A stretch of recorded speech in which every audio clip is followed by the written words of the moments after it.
बहुत उनको अभिनंदन करते हैं। अब बात करेंगे तूफान की। मुल्क के साहिली इलाकों में तूफान टाउते का खतरा बढ़ता जा रहा है। माहिरीन के मुताबिक तूफान टाउते अगले 12 घंटे के दौरान एक इंतहाई शदीद शिद्दत इख्तियार कर सकता है। 18 मई की सुबह गुजरात के साहिल से टकराने का इसका इम्कान भी जाहिर किया गया है। महाराष्ट्र, गुजरात और केरल में रेड अलर्ट जारी है। कई इलाकों में तेज हवाओं के साथ मूसलाधार बारिश भी है। IMD ने मुंबई और थाने के लिए येलो अलर्ट जारी कर ही दिया था। गुजरात और केरल के कई अजला के लिए ऑरेंज और रेड अलर्ट जारी कर दिया गया है। वहीं मुंबई के समुद्र में तुगयानी का खतरा है। आज 2:30 बजे 4.17 हाई टाइड की निशानदेही की गई है, यानी ऊंची ऊंची लहरें उठेंगी।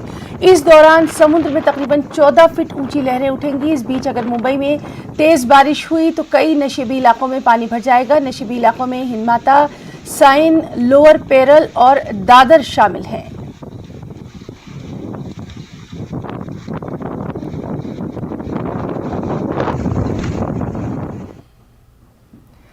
गजा में इसराइल की फिजाई हमले शिद्दत से जारी है, जबकि हमास की जानिब